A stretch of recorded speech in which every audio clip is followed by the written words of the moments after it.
Olá, tudo bem? Estou aqui hoje, pastor Wellington Kaiser, com o Luciano, que é o nosso irmão aí, evangelista e seminarista aqui da igreja de Lajinha, e a igreja presbiteriana de Lajinha, e é muito bom a gente poder encontrar com os irmãos. A gente resolveu fazer esse encontro aqui para poder mudar um pouquinho o formato, né? Para não ficar tão cansativo, aquele mesmo formato, e também porque é um trabalho que eu e o Luciano já estamos fazendo aí há 3 anos. Fizemos um programa chamado Voltemos ao Evangelho durante 3 anos na rádio 87,9 FM, aqui na cidade de Lajinha.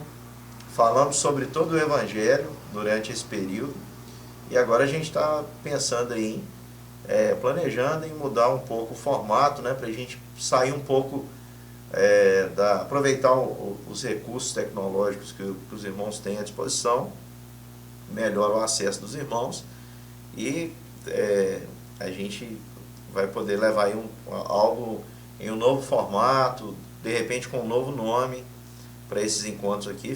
Deixo até a sugestão para você, nos sugerir o nome, e é muito bom estar aqui com o Luciano, né, Luciano?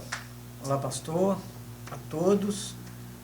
O prazer é todo meu estar com você aqui e estar falando aí para milhares de pessoas, entendendo que com certeza teremos uma palavra amiga, uma palavra que será muito edificante, como nós também tivemos ali naquele momento, ali no rádio, que foi tão importante para nós. Então, você já percebe que o Luciano está com fé, né? Já falou que nós vamos falar para milhares de pessoas. Amém. É isso aí. Tem que iniciar, pastor, com fé, com muita alegria e, ao mesmo tempo, com muita disposição, né, no coração, para entender que é capaz de acontecer aquilo que o Senhor prega sobre a fé. Muito mais do que nós pensamos e imaginamos é capaz de ser realizado. Muito bem. Então, pessoal, é muito bom a gente poder dirigir essa palavra à igreja, nesse tempo aí que os irmãos estão em quarentena, estão nas suas casas. Nós que estamos à frente, eu da sede principalmente, o Luciano aí das congregações, a gente quer dizer que a gente sente muito, né, a ausência dos irmãos, esse contato. Isso é muito importante para nós. A gente quer que todos entendam também esse momento, porque uma coisa é o que nós queremos, outra coisa é o que precisa ser feito, né? Então a gente está obedecendo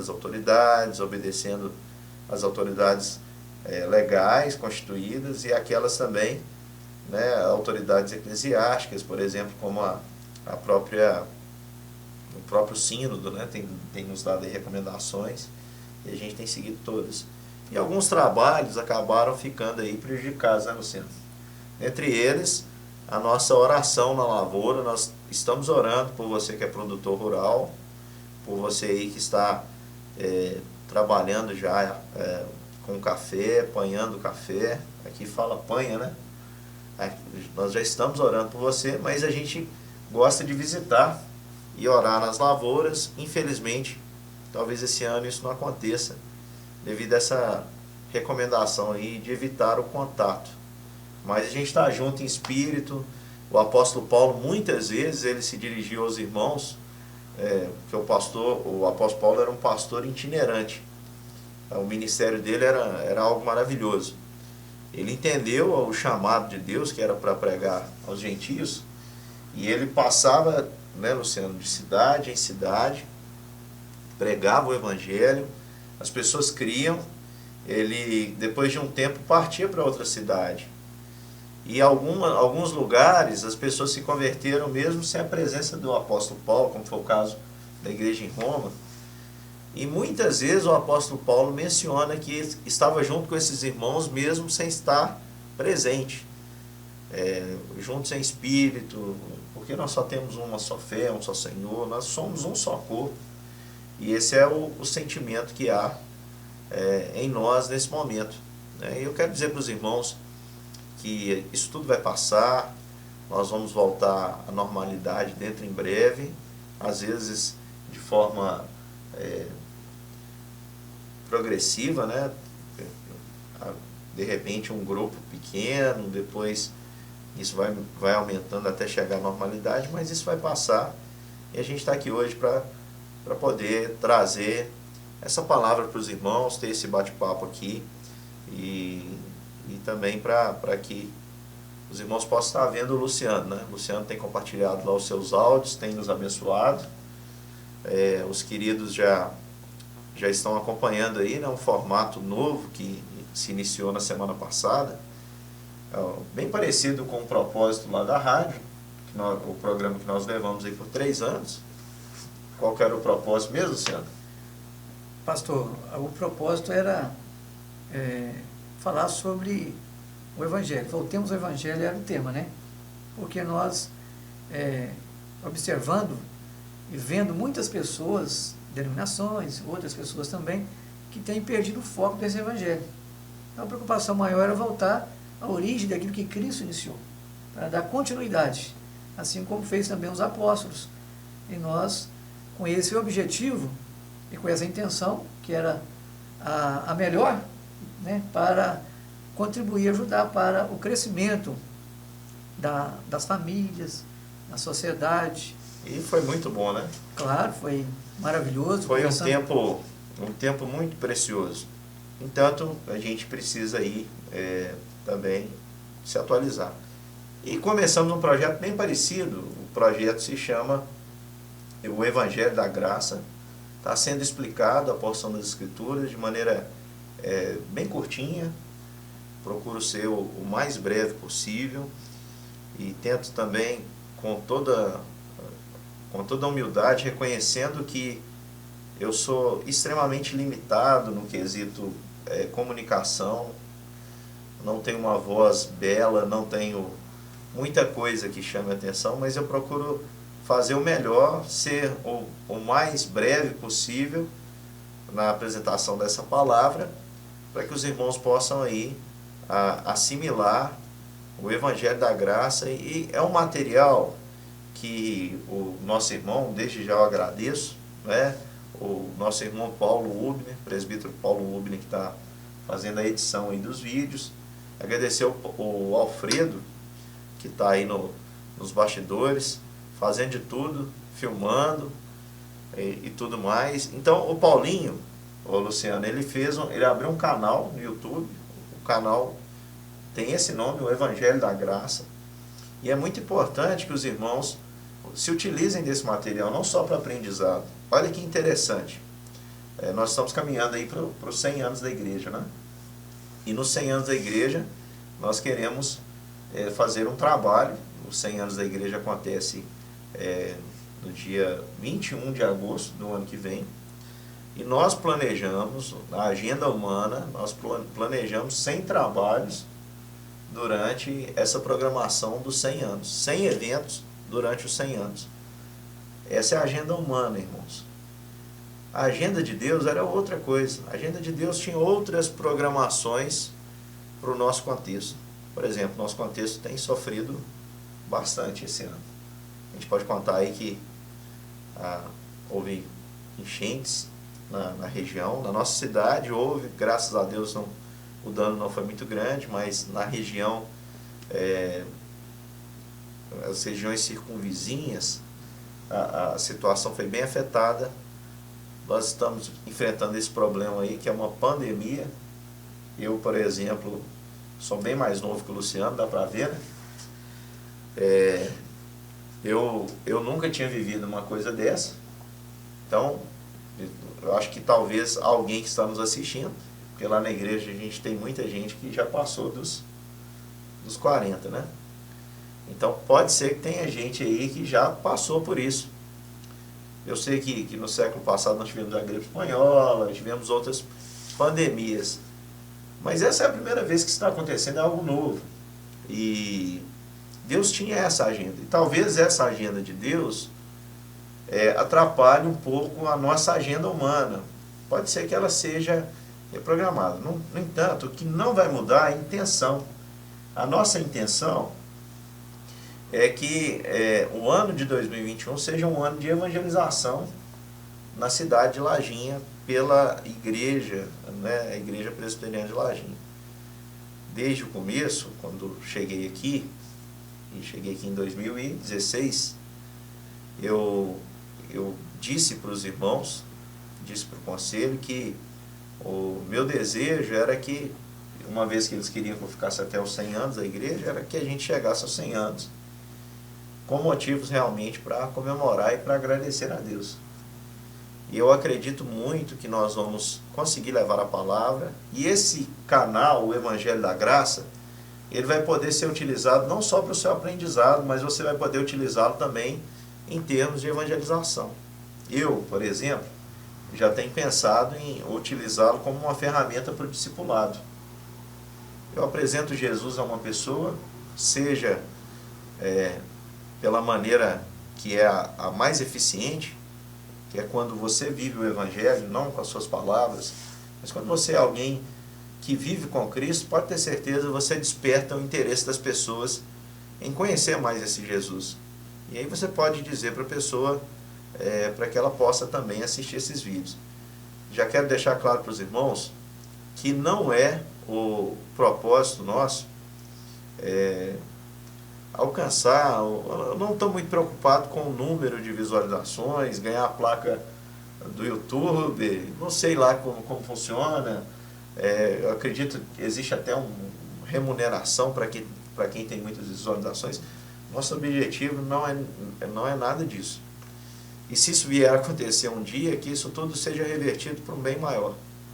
Porque o nosso objetivo, a minha missão, eu acredito que o Luciano se sente assim também chamado, nossa missão e o nosso maior prazer é fazer Jesus conhecido, fazer o amor de Jesus que nos constrange conhecido. Então, eu queria pedir para você, para que você aprenda desse Evangelho, repasse esse Evangelho, para que as pessoas possam também aprender de Jesus, e você vai ter uma experiência, com certeza, muito agradável, de poder ler as Escrituras, principalmente o Evangelho, com essa lente aí, a lente da graça.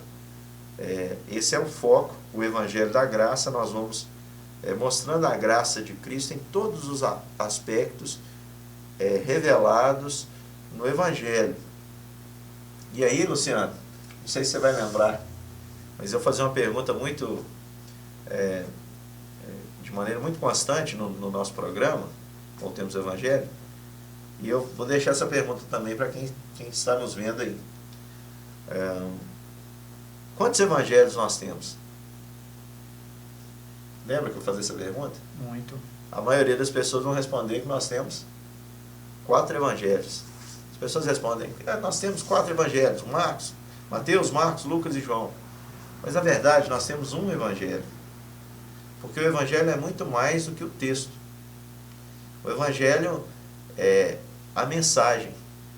A palavra evangelho, ela vem da mesma raiz de uma das ev, que é boa, ótima, excelente, e angelos, que é a mesma palavra designada para anjo, mensageiro. Portanto, evangelho é a excelente notícia, a melhor de todas as notícias. E aí você vai ter essa melhor das notícias escritas de acordo com cada um ali dos evangelistas. O Evangelho segundo Mateus, o Evangelho segundo Marcos, o Evangelho segundo Lucas, o Evangelho segundo João. Então, a gente quer muito que você nos ajude nisso, e a gente vai pedir para que você acesse todos os dias, de segunda a sábado. Nós vamos estar postando aí a mensagem no grupo, tanto da igreja quanto das congregações. Você vai poder acessar lá, você pode se inscrever no canal, eu tenho um íconezinho lá, inscreva-se. Por que é importante você se inscrever? Porque quanto mais inscritos, maior, o Paulinho estava me explicando, agora eu não lembro de todos os dados, mas parece que maior é o tempo que nós podemos utilizar de vídeo, e o próprio YouTube vai disponibilizando outras ferramentas para quem vai tendo mais seguidores. Então, no mínimo, as pessoas da igreja, né, nós temos aí da sede, das congregações, devem fazer isso, se inscrever no canal. E você pode também, se você não é muito ligado ao WhatsApp, lá tem um sininho. Você vai ativar esse sininho, clica sobre ele, porque aí todas as vezes que tiver um vídeo novo, seja do estudo do Evangelho da Graça, ou seja esse bate-papo que nós estamos tendo aqui, que ainda não tem nome esse formato, se você quiser sugerir um nome, pode nos falar conosco, vai ser muito bem-vinda a sua sugestão. Você ativando esse sininho, você vai ficar sabendo sobre sobre tudo que acontece no canal e cada vídeo novo que é postado. Muito bem. Tendo dado essa explicação inicial sobre o que a gente está fazendo, né, e também sobre esse novo formato que nós estamos pretendendo aí realizar, esse novo projeto, a gente quer falar um pouquinho sobre os acontecimentos. Eu sei que o Luciano aí também está com muita saudade aí dos irmãos, né, das congregações. Tá vendo, Luciano? Isso aí, pastor. Eu tenho conversado com alguns via mensagem e tenho ajudado eles também contribuído comigo. Ao mesmo tempo também eu tenho visto muito da parte de alguns assim, alguma preocupação daquilo que está acontecendo. Então é a hora nesse momento de estar tranquilos, porque nós não teremos possibilidade de mudar a situação, a não ser acatando as ordens, o senhor acabou de dizer no início, das nossas autoridades, e aguardarmos em Cristo aquilo que Ele vai desenhar para nós. Claro. Não sei se o Luciano, os irmãos estão vendo aí que ele está até mais magro, né? As visitas, né, Luciano? Paramos um pouco a visita, né, pastor? E aí, acabei que engordei, né? Só que a galera da zona rural... Você engordou não, você emagreceu porque ele come muito na casa das pessoas, tá? Inclusive, mandar um alô aí, especial para Moisés, né? Porque eu também, fora da minha experiência aqui de estar trabalhando com os irmãos da congregação, de evangelista, eu também trabalho cortando alguns cabelos, né? Então eu tenho ido em algumas casas, e a galera tem preparado aí uma refeição legal, coisa boa, e aí eu não tenho pedido, né? E o Moisés preparou lá um café. Preparou um café maravilhoso. Rapaz. E muita economia, tá? Na minha casa. Muita economia? Estou economizando. É tempo também de economizar, não é? Tá vendo, irmãos? Ele tá sem tomar café em casa e já indo cortar o cabelo na casa das pessoas. Tá fazendo home office, né? Tá trabalhando na casa das pessoas e tá tomando café. Café também na casa das pessoas. Então você fica atento aí, porque se o Luciano for cortar cabelo na sua casa, ele vai querer também tomar café. Muito bem. O que o Luciano falou, isso é muito importante. E realmente é algo que a gente pode falar um pouquinho aqui e compartilhar com os irmãos, que muita gente está com medo. E o medo, ele é um sentimento normal. Ele acontece, todo mundo tem. O medo, ele é até um sentimento que ajuda o homem a sobreviver, porque o homem, quando ele tem um pouco de medo, ele já fica mais atento, mais alerta. Agora, o excesso de medo, ele não cabe na vida do cristão. E eu queria aproveitar essa palavra que o Luciano colocou aqui para poder direcionar também aos irmãos e a gente poder falar um pouquinho sobre isso. Por exemplo, Luciano, o que você percebeu assim que que tem sido o maior medo das pessoas diante dessa situação? Principalmente, vamos falar aí, né? Não vamos pensar do lado de fora, não vamos pensar nos próprios evangélicos. Você que, além de trabalhar como evangelista, corta cabelo de muita gente e conhece muita gente aí, evangélica de todas as denominações, cristãos de todas as formas. O que você tem visto e o que você tem observado que é o principal medo das pessoas? Pastor, muita insegurança, e esse medo tem causado na vida deles essas dúvidas está surgindo, principalmente na questão, por exemplo, do livro de Apocalipse. Eu acho que o livro de Apocalipse ele nunca foi tão falado, tão anunciado, tão pregado quanto está sendo nos últimos dias. É, verdade isso aí, e até aproveitei a oportunidade para poder dar um estudo no livro de Apocalipse. Foi 2 estudos até bem longos, por serem só áudio, só gravei o áudio, né? E gravei em 2 estudos o livro de Apocalipse, uma explicação do livro de Apocalipse inteiro. Agora, isso é muito importante, porque o que acontece?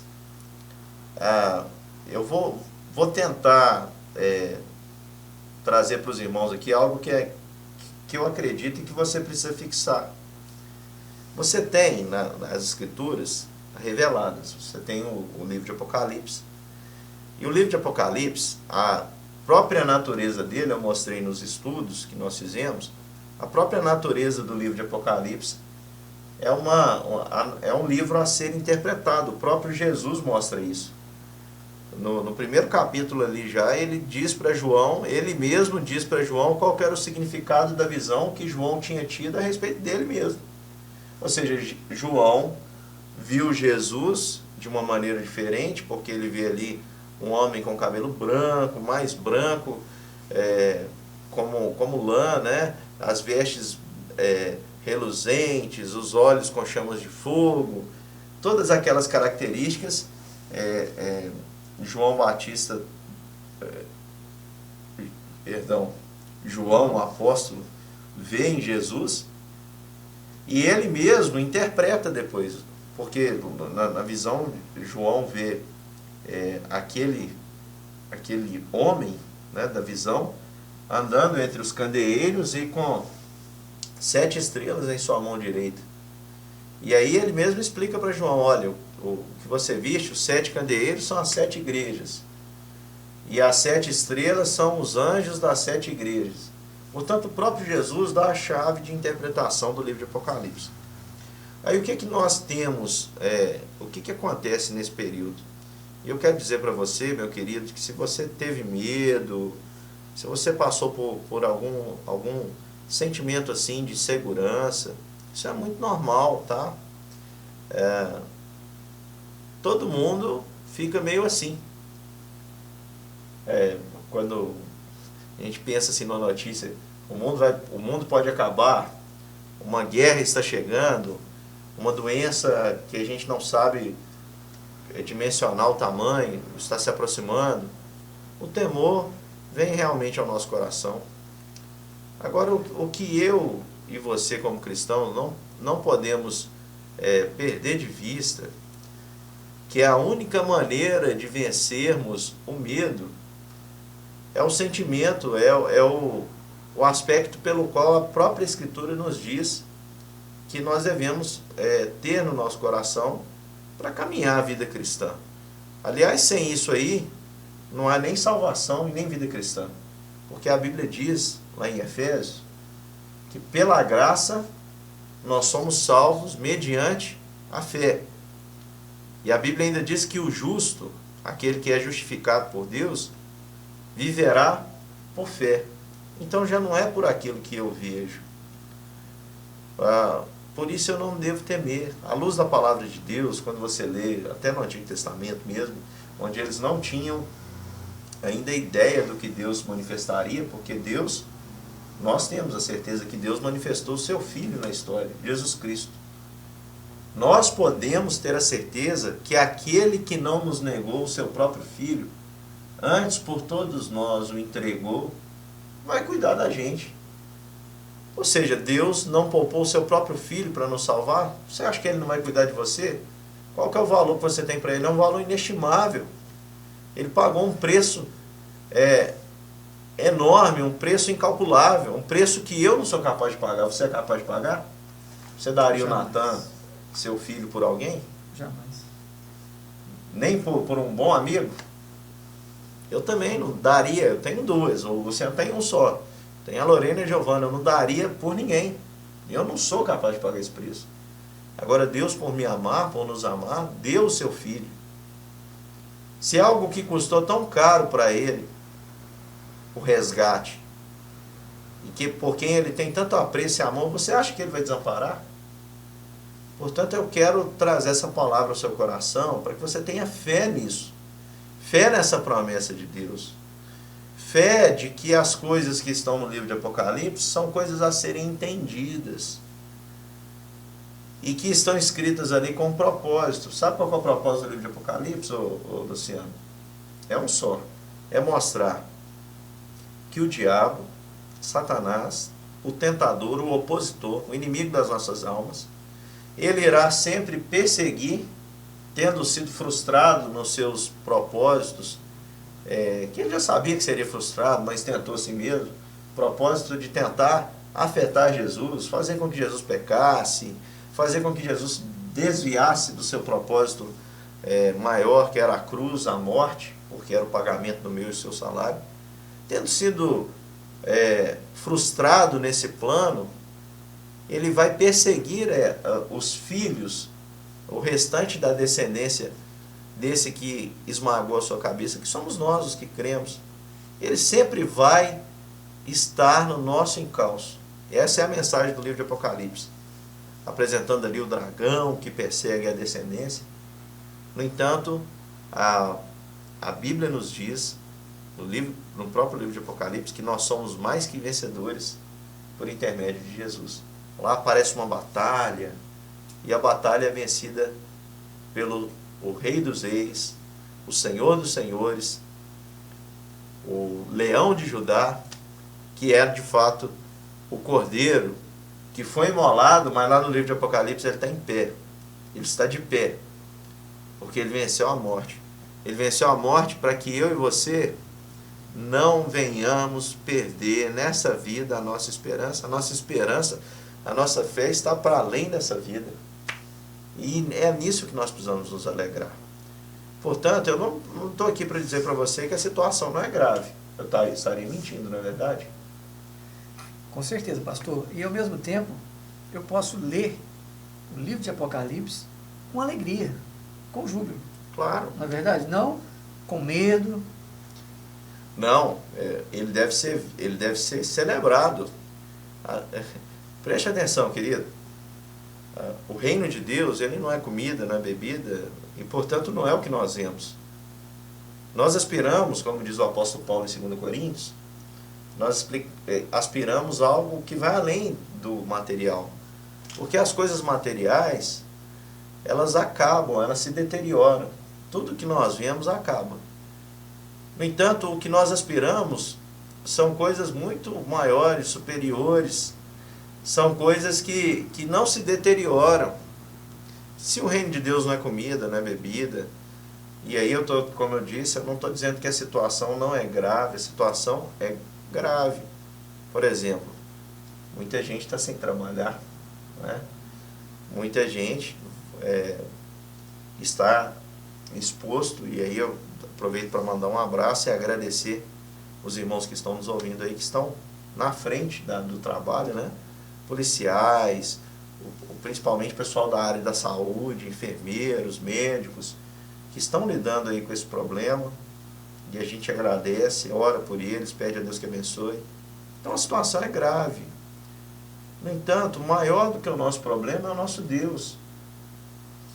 E se fosse realmente, Luciano, aí fica essa questão para a gente debater daqui a pouquinho, nós vamos falar mais sobre isso, mas fica essa questão. E se realmente fosse o retorno de Jesus? E nós vamos falar mais um pouquinho para você desse retorno do Senhor Jesus à luz aí das Escrituras. Pastor, tratando aí o assunto sobre a segunda vinda de Cristo, a gente tem visto assim, no meio cristão, né, principalmente, sobre muitas dúvidas e ao mesmo tempo pessoas que têm assim, se manifestado, trazendo essas dúvidas para as pessoas. E dentro dessas dúvidas, essas pessoas têm ficado atemorizadas sobre a segunda vinda de Cristo. Eu gostaria que o senhor, por exemplo, nos ajudasse e passasse essa mensagem para os amados que estão nos vendo. Por exemplo, 1 Tessalonicenses capítulo 5, ele disse: caros irmãos, em relação aos tempos e épocas, não é necessário que eu vos escreva, pois vós mesmos estáis bem informados de que o dia do Senhor virá como ladrão à noite. Tem parecido pessoas, por exemplo, decretando dia, sabe? Essas coisas. Esse profeta dos últimos dias tem surgido. E Jesus falou assim, muito, o Senhor falou aquela hora sobre o livro de Apocalipse, mas na verdade, Apocalipse, Daniel, todo mundo diz, é o livro da profecia, mas na verdade, Gênesis e Apocalipse, nós podemos dizer que está demonstrando, está revelando a profecia. Eu estou errado ou estou certo sobre esse assunto? Não, está certo. Toda a Bíblia ela tem um caráter revelacional. E a Bíblia ela aponta para um único objetivo. Ele mesmo diz isso: eu sou o alfa e o ômega, o princípio e o fim, o autor e o consumador da fé. Cristo ele é revelado ao longo das Escrituras. Toda a Bíblia, Luciano, ela aponta para Jesus, de Gênesis a Apocalipse. E Cristo ele é revelado de forma progressiva nas Escrituras. Agora, realmente, por que o pessoal fala muito da segunda vinda? Cara, porque se tem um negócio que as pessoas têm medo é de morrer. Não é verdade? Você que está me ouvindo aí, você sabe disso. Você pode ver, por exemplo, o seguinte, tirando os filmes de criança, e olha lá, que também tem, né?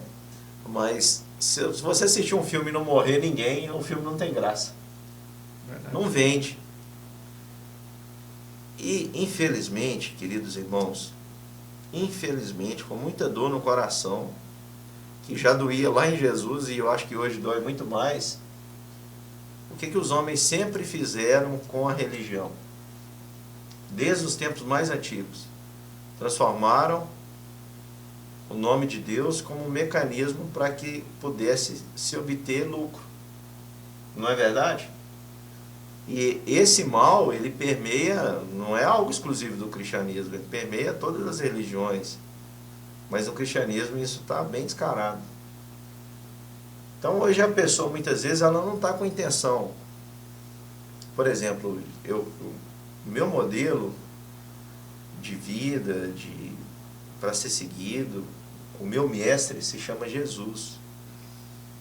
E Jesus, sendo o meu mestre, sendo o supremo pastor, como a Bíblia chama, fico olhando, analisando o caráter de Jesus e a sua relação com as pessoas. Por exemplo, você vê Jesus sempre se relacionando com o ser humano sem outras intenções. E nos nossos dias nós vemos o tempo todo os homens interessados, extremamente interessados, não é no ser humano, não é no ser, é no ter, não é verdade? Por exemplo, há um interesse muito grande da parte de alguns que as igrejas estejam, por exemplo, aí reunidas. E é claro, como eu falei aqui já para os irmãos no começo, a gente sente muita falta dos queridos. No entanto, entre a sua segurança e a gente estar lá junto em um local e você correndo perigo, é muito mais importante que você cuide agora da sua segurança e a gente deixe isso para um momento apropriado. Mas por que as pessoas muitas vezes estão interessadas? Porque isso movimenta recursos, levanta recursos financeiros, tem outros interesses por trás. Tem muita gente que gosta disso pelo poder. E algo que eu percebo desde a minha infância, que é muito explorado na igreja, e aí eu queria pedir você que está nos vendo, né, para até comentar depois aí nas mensagens embaixo do vídeo, se você já teve a experiência de ter na sua infância, na sua adolescência, na sua juventude, alguém que foi à sua igreja para poder falar do fim dos tempos. Eu não sei se o Luciano assistiu, mas quando eu era adolescente eu assisti uma série que foi baseada em livros. Tem um livro com esse nome, chama Deixados para Trás. E aí saiu vários filmes dessa série também, Deixados para Trás. E essa série, ela fez muito sucesso, porque ela é baseada nessa interpretação do livro de Apocalipse, uma interpretação dispensacionalista, e que acredita, por exemplo, que o mundo está dividido ali em dispensações, etc. Eu não vou entrar nesses detalhes. Mas, entre outras coisas, o que essa linha acredita, e que é algo que eu tenho recebido muitas perguntas dos irmãos, é sobre o arrebatamento da igreja. O que será o arrebatamento e como será o arrebatamento da igreja? Eu quero dizer, por exemplo, para os irmãos, eu vou aproveitar aqui que o Luciano leu em 1 Tessalonicenses, capítulo 5, eu vou voltar um pouquinho e ler aqui no 4. Porque eu vou mostrar para vocês que a vinda do Senhor, o arrebatamento da igreja, ele vai acontecer, mas vai acontecer de uma vez. Como Jesus menciona em Mateus 24. Jesus diz que ele virá, e lá em Mateus 24 e capítulos seguintes, Jesus vai mostrar sobre o seu caráter. Ele virá como o Senhor em hora que não espera. Ele virá como noivo para buscar a noiva em hora que não espera. Ele virá como ladrão em hora que não espera. O próprio Jesus disse isso. E vindo, ele vai julgar os homens com o poder e com a autoridade que recebeu. E será assim o fim. Aqui em 1 Tessalonicenses 4, os irmãos estavam com o pensamento na época que só iriam herdar a vida eterna os que estivessem vivos no retorno de Jesus. Os primeiros cristãos, eles amavam tanto a Cristo e queriam tanto experimentar dessa glória, que eles estavam acreditando que Jesus voltaria ali poucos anos depois. E o próprio Paulo afirma que essa volta ela não demoraria. E aqui no capítulo 4, a partir do versículo 13 de 1 Tessalonicenses, o apóstolo Paulo diz: não queremos, porém, irmãos, que sejais ignorantes com respeito aos que dormem. Está falando aqui dos que morreram. Para não vos entristecerdes como os demais que não têm esperança. O apóstolo Paulo está dizendo que a tristeza ela só cabe para quem não tem esperança. Então, se você crê em Cristo, você está crendo para além dessa vida. Porque o crer em Cristo faz você acreditar naquele que venceu a morte. Então ele diz aqui: não quero que vocês sejam ignorantes, para que vocês para não vos entristeceres como os demais que não têm esperança. Pois se cremos que Jesus morreu e ressuscitou, assim também Deus, mediante Jesus, que venceu a morte, trará em sua companhia os que dormem. Porque nós estamos ligados a Jesus em tudo. Ele nos representou na cruz. Ele morreu por nós na cruz. O nosso preço foi pago por ele na cruz, o nosso representante. E ele levantou da sepultura. Nós estamos em Cristo, somos um com ele. Ele levantou, ele é a ressurreição e a vida. Aquele que nele crê, ainda que morra, experimente a morte, viverá. E ainda diz: ora, ainda vos declaramos por palavra do Senhor, isto nós os vivos, o apóstolo Paulo, os que ficarmos até a vinda do Senhor, de modo algum precederemos os que dormem. Olha o que ele diz: de modo algum precederemos os que dormem. Porquanto mesmo, e é aqui que eu quero chegar, porquanto mesmo, dada a sua palavra de ordem, ouvido a voz do arcanjo, ressoada a trombeta de Deus, descerá dos céus, e os mortos em Cristo ressuscitarão primeiro. Depois nós, os vivos que ficarmos, seremos arrebatados juntamente com ele entre as nuvens, para o encontro do Senhor nos ares, e assim estaremos para sempre com o Senhor.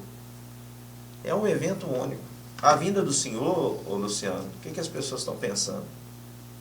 Isso toma conta do coração de muitos cristãos, dessa maneira de pensar, e eu acredito muito que isso é um desserviço ao Evangelho. Porque tem muita gente achando que vai ter outra oportunidade. A maioria dos cristãos acredita o seguinte: a igreja será retirada da terra e a vida aqui vai continuar. E aí haverá um período que os dispensacionalistas chamam de grande tribulação, e aí as pessoas que ficaram, elas vão ser desafiadas a negarem a Jesus. E quem não negar a Jesus vai ser salvo, mas vai morrer, vai sofrer. Aí muita gente faz o quê? Deixa para depois. Eu quero dizer para você que isso não é verdade à luz das Escrituras. Pensar nisso é se enganar. O tempo para se reconciliar com Deus é hoje. A vinda do Senhor se aproxima. Ah, pastor, mas como eu posso entender isso? Primeiro, porque Jesus deu todos os sinais lá no capítulo 24 de Mateus. Eu não vou ler todos para que você para que não fique muito grande esse debate que a gente está tendo aqui, essa conversa. Mas lá ele fala, por exemplo, de terremoto. Quando não houve terremoto? Sempre houve. Ele fala de guerra. Quando não houve guerra? Sempre houve. Por isso que ele diz, depois de falar sobre isso tudo, ele fala, porém, ainda não é o fim.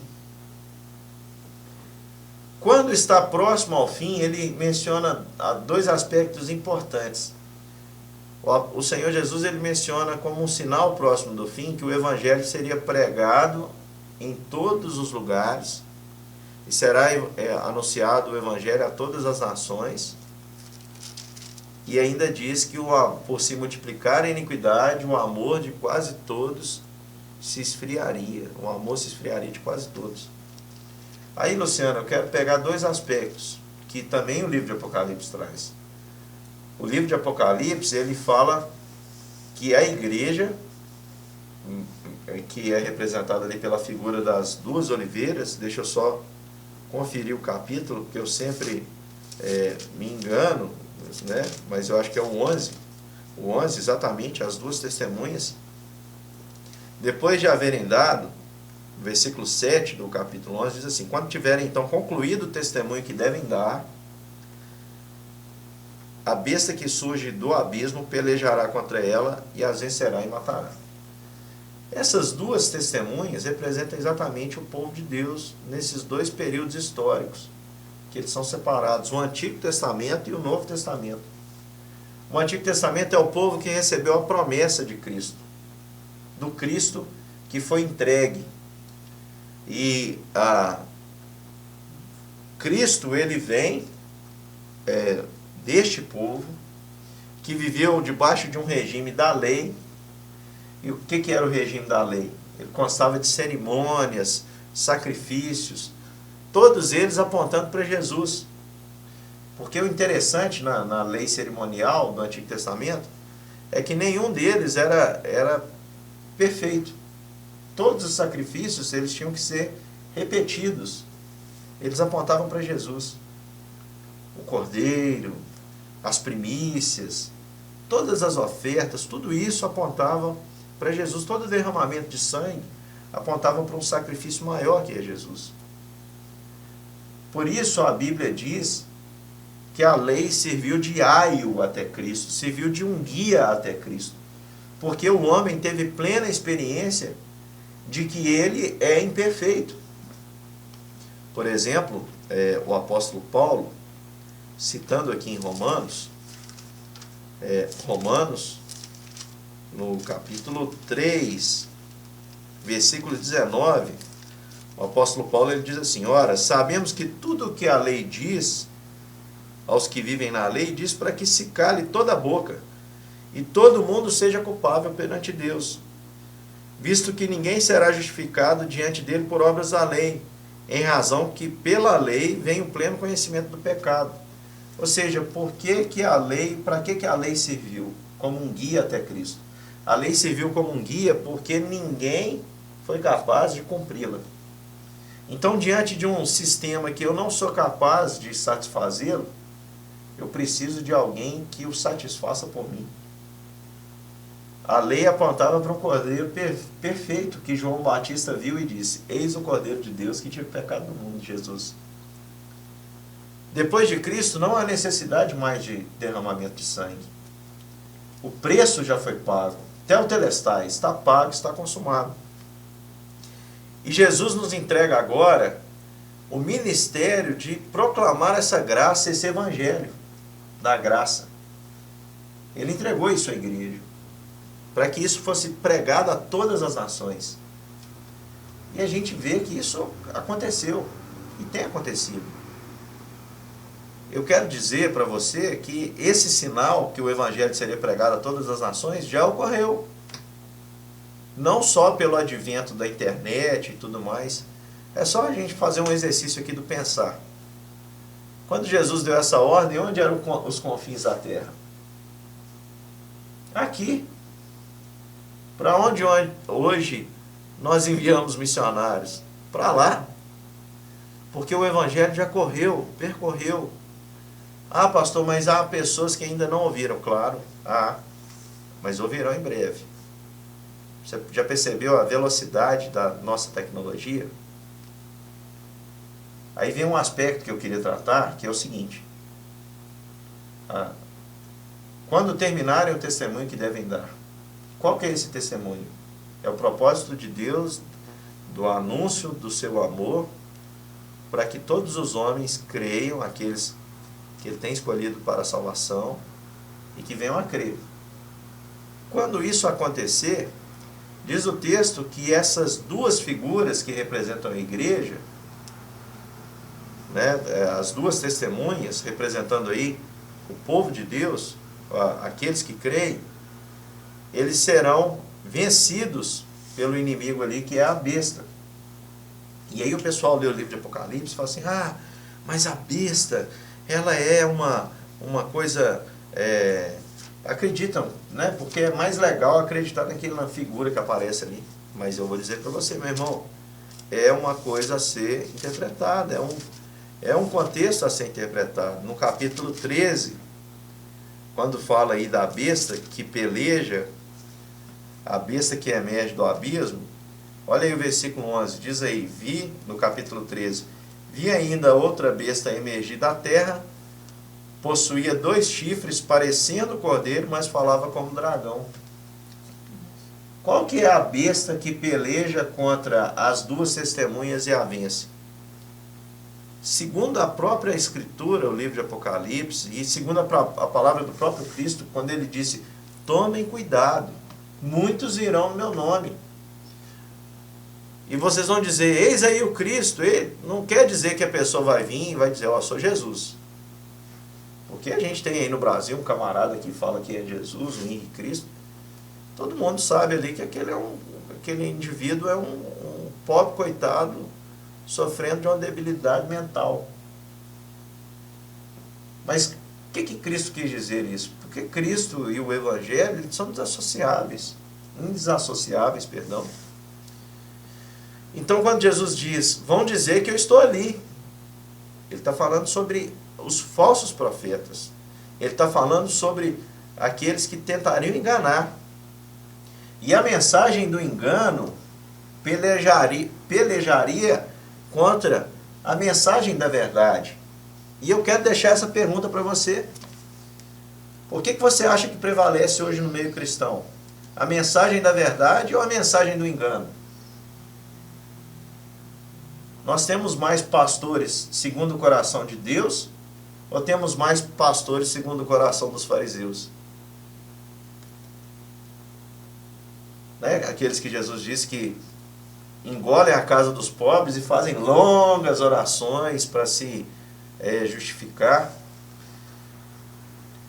Enfim, essa fase onde o erro prevalece sobre a verdade, eu acredito que nós já estamos vivendo, e há muito tempo.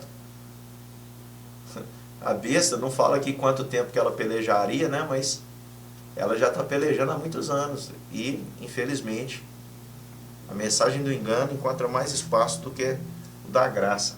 Porque o da graça para o ser humano prepotente é sem graça. Porque o que é graça? O que é graça, Luciano? É o favor merecido de Deus. Favor imerecido. É quando eu recebo algo que eu não mereço. E o ser humano, ele não quer não merecer, ele acha que ele tem que merecer. Não é? E é por isso que muitas vezes ele prefere ouvir a voz do engano do que ouvir a voz da verdade. Né? A voz do evangelho da verdade, da graça. E aí, Luciano, só para a gente poder... acabou se estendendo aí o nosso assunto, mas no texto aí de Apocalipse que mostra essa questão, e essa besta que peleja ali, como eu falei com os irmãos, isso é um texto a ser interpretado. Em Apocalipse 13, versículo 11, já tem um sinal, mostra aí que ela tem 2 chifres como cordeiro, mas fala como dragão. A palavra dela, o que sai da boca dela, é como o dragão. Quem que é o dragão no livro de Apocalipse? Satanás. Satanás, o opositor. E Jesus é o bom pastor que dá a vida pelas ovelhas. Mas a Bíblia descreve Satanás como quem? Um inimigo. Porque ele veio para roubar, matar e destruir. Agora Jesus veio para dar vida, e vida em abundância. E aí então, nesse aspecto espiritual, nós vamos estar vivendo de mal a pior no retorno de Jesus. Agora, no aspecto que eu acredito, o aspecto externo, vai estar tudo bem. Uai, pastor, como assim? Vai. Jesus não falou que não vem na hora que não espera? Tá bem. Não falou que ele vem em momento, o noivo que pega de surpresa, o senhor que pega o empregado de surpresa, não é? Ou vem como um ladrão. Olha o que diz em Tessalonicenses, mas 1 Tessalonicenses 5, versículo 3, depois nós vamos lá na carta de Pedro. Olha o que diz. Quando andarem dizendo paz, segurança, eis que lhes sobrevirá repentina destruição, como vem dores de parto que está para dar à luz, e de nenhum modo escaparão. Quem já teve essa experiência, o nascimento das minhas filhas não foi assim, mas eu já ouvi relatos de pessoas que estavam ali com a sua esposa e de repente a bolsa estourou. Não dá para segurar. Vai nascer. Mas em que tempo vai vir? Quando o povo achar que está tudo certo, em paz e segurança. Porque, por exemplo, rapaz, se Jesus voltasse agora, Luciano, o que tem gente buscando a Deus, o que tem gente que não preocupa com Deus hora nenhuma, mas que está buscando a Deus agora, porque o medo apertou, né? Não é verdade? Agora pergunta, e quando a turma está em paz e segurança? Quem busca a Deus? Não é verdade? Em Pedro, em sua carta, eu queria ler para a gente terminar aqui.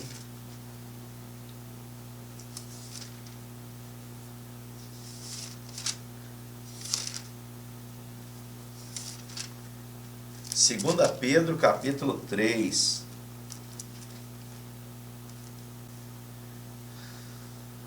Olha só, eu não vou ler todo o texto.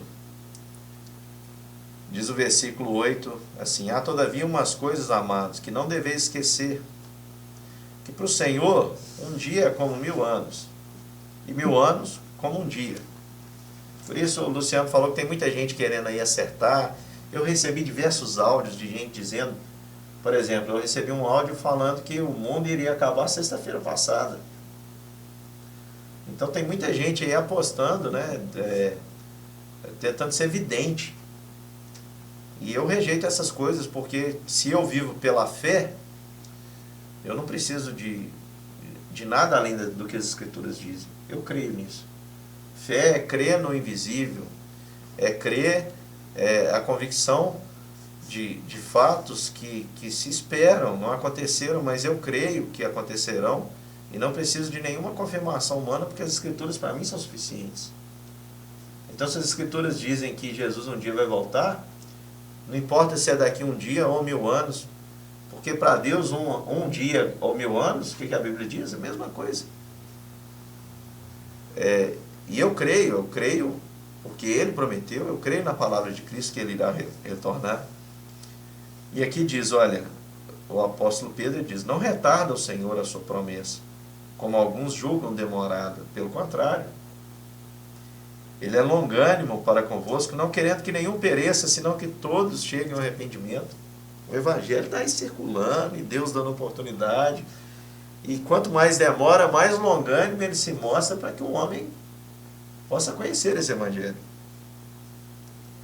Só que o apóstolo Pedro diz, virá, entretanto, como ladrão, o dia do Senhor, no qual os céus passarão com estrepitoso estrondo, os elementos se desfarão abrasados, também a terra e as obras que nela existem serão atingidas, visto que todas essas coisas vão de ser desfeitas, deveis ser tais como os que vivem em santo procedimento e piedade, esperando e apressando a vinda do dia de Deus, por causa do qual os céus incendiados serão desfeitos e os elementos abrasados se derreterão. Nós, porém, segundo a sua promessa, esperamos novos céus e nova terra, nos quais habita a justiça. Olha, aqui fala exatamente como vai ser. Eu acredito que a gente não tem como esgotar esse assunto em um vídeo. Se você quiser saber mais, você pode mandar sugestões para mim, para o Luciano, para os nossos próximos bate-papos aqui. Mas eu queria terminar dizendo o seguinte: que dia Jesus virá? Não sei, mas tenho certeza que ele não virá em nenhum dia predito por quem julga aí acertar. Por agora não vai vir não, tá, meus irmãos? Nesse caos. Pode ficar tranquilo.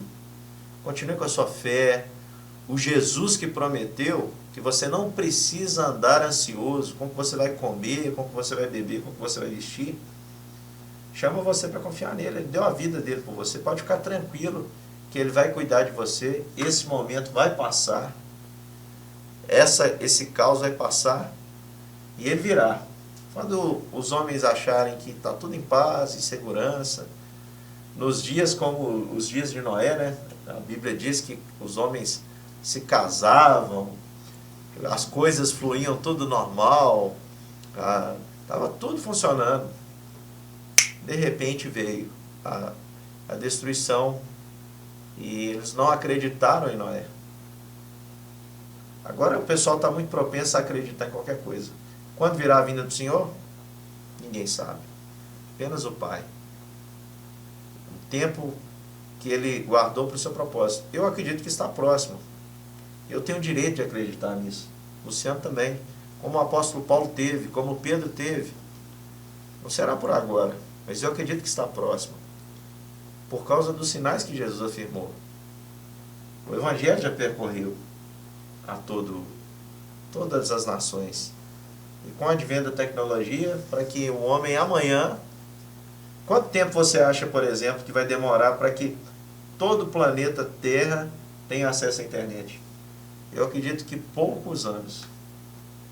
Também acredita nisso? Com certeza. Poucos anos.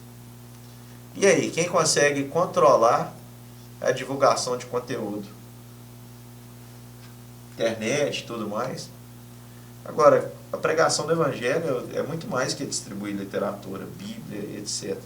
Pode ter certeza disso. É a vida que percorre e que permeia todas as nações. Você pode ter certeza. Tem países que fecharam suas fronteiras para a Bíblia.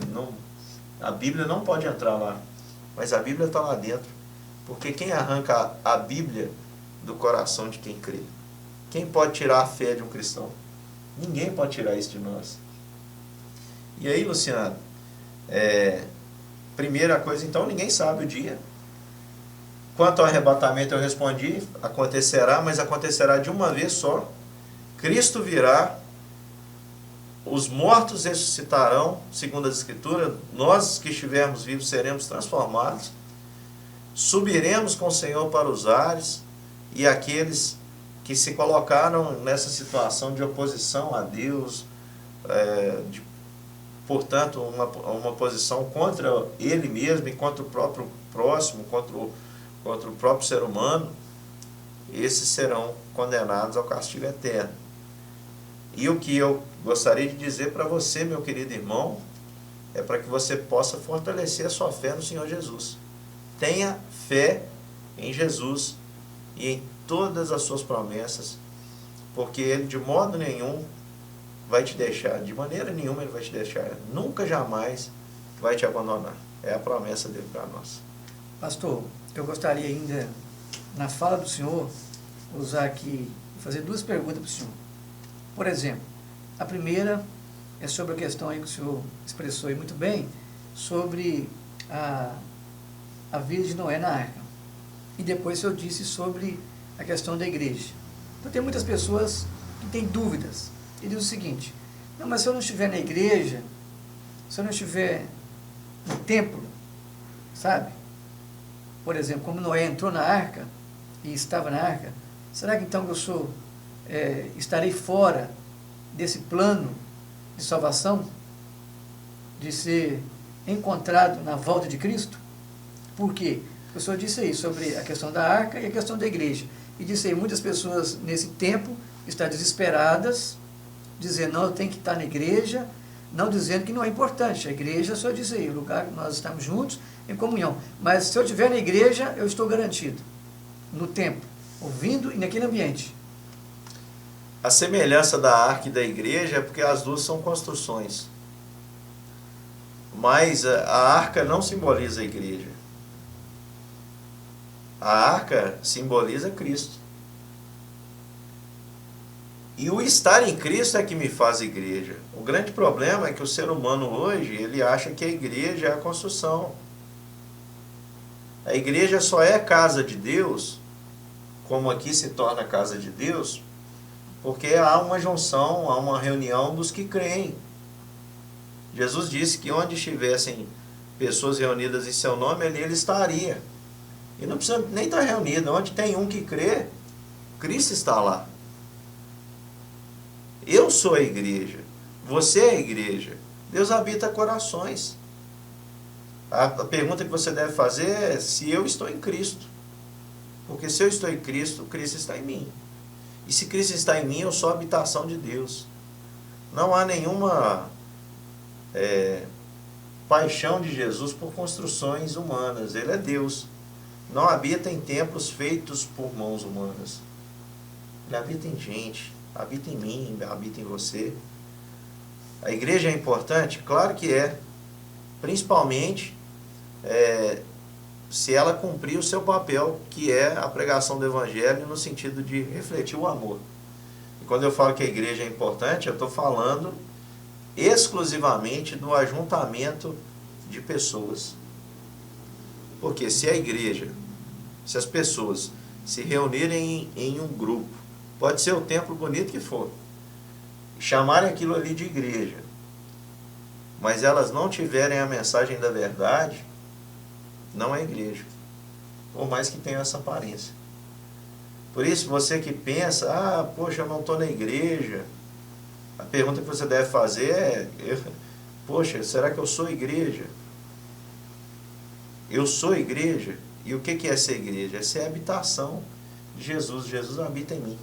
Como eu posso verificar se Jesus habita em mim? Se Jesus habita em minha vida, a Bíblia diz que eu me torno uma nova criatura. Eu passo a ter uma nova disposição mental. A minha vida passa por uma transformação. É uma mudança radical. Há em mim habitando agora o Espírito Santo. Porque quando Cristo entra, Ele traz para a nossa vida o Espírito Santo. E o Espírito Santo é aquele que me incomoda a viver de acordo com a vontade de Deus.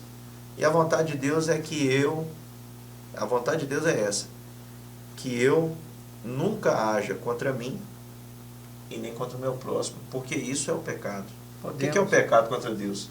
É quando eu ajo contra o meu próximo, ou faço algo contra mim. Isso entristece a Deus. Por isso que o pecado entristece a Deus. Eu sou igreja. Eu sou a igreja. Você é a igreja. A pergunta que eu preciso fazer é, eu sou igreja? Porque se eu não tenho Cristo em minha vida, como eu vou ser salvo sem conter a salvação em mim? Podemos chamar de novo nascimento, e aquilo que Jesus, tanto nos seus dias, foi diante dos religiosos, dos fariseus, daqueles que frequentavam sinagogas, daqueles que era focado dentro daquele meio, e ali então colocava diante das pessoas aquele medo, e ao mesmo tempo as pessoas sentiam-se amedrontadas e escravizadas por aquele sistema, que Jesus chegou trazendo uma nova mentalidade do seu reino. Claro, é isso aí que acontece, por exemplo, na história que a gente acompanha no Evangelho de João, capítulo 3. Jesus e Nicodemos. Nicodemos chega ali com aquela pompa toda, né? Representando a associação dos fariseus. Ele diz para Jesus assim, mestre, sabemos que és mestre da parte de Deus, porque ninguém pode fazer essas coisas. Falando no plural, estando sozinho, com vergonha, procurando Jesus à noite e tudo mais. E Jesus já disse para ele, olha, por que você está me chamando de bom? E diz para ele, você tem que nascer de novo. E aí ele começa a zombar de Jesus, ele, como eu posso nascer sendo velho? Aí Jesus está dizendo para ele, olha, rapaz, é exatamente isso, você não pode compreender. Porque quem é nascido da carne é carne. Mas o nascido do Espírito é Espírito. Basicamente é isso aí que eu quero dizer no final. Em síntese, a vida cristã se resume a isso. O justo viverá por fé. E se não for por fé, você tentar entender os caminhos e os propósitos de Deus à luz da carne. Para tudo você precisa de uma visão, você precisa de uma profecia, você precisa de coisas do futuro, o medo toma conta do seu coração. Você diz que é cristão, mas caminha com os olhos fixos nessa terra. Meu querido irmão, você nunca vai entender as coisas de Deus. Agora, quem é nascido do Espírito é Espírito. Como o próprio Jesus diz, esse é o novo nascimento. Que só pode compreender se eu tiver a capacidade de olhar para além dessa vida. Minha esperança em Cristo tem que ser sempre para além dessa vida, e a minha confiança deve ser absoluta nas suas promessas. Bom, acho que nós aí até excedemos o tempo que seria equivalente aí à nossa escola, né, dominical, mas eu espero que você assista esse vídeo e que o que foi debatido aqui hoje sirva também para a sua instrução, sirva para o seu crescimento, sirva como uma maneira de você crescer em graça e em conhecimento do Senhor Jesus. Eu quero dizer, meus irmãos, que não é para ninguém que ouviu esse vídeo, se teve encontrou aí alguma semelhança do que nós falamos com a sua maneira de pensar, nunca, a nossa indignação nunca é em relação a você. Não. A nossa indignação, eu acho que eu falo pelo Luciano também, que inclusive já conversas com ele já me falou que já viveu muito nesse meio, né? Onde as pessoas usam de maldade, não, Luciano, para trazerem aí palavras em nome de Deus para atenderem suas finalidades. A nossa indignação é contra quem usa o nome de Deus para aparecer, para atender os seus interesses escusos. O nosso desejo mesmo é que o nome de Deus seja exaltado, seja para a salvação, seja para a edificação de cada um de vocês. Muito bem, pastor, e a todos. A palavra que eu deixo também é que no amor, o medo não tem espaço. Não tem. Porque o perfeito amor lança fora o medo. E esse perfeito amor é Cristo. Então, que Deus abençoe todos vocês, a vida do pastor. Agradecer também o nosso câmara, o nosso amigo, parceiro Alfredo, todos vocês. Deus abençoe.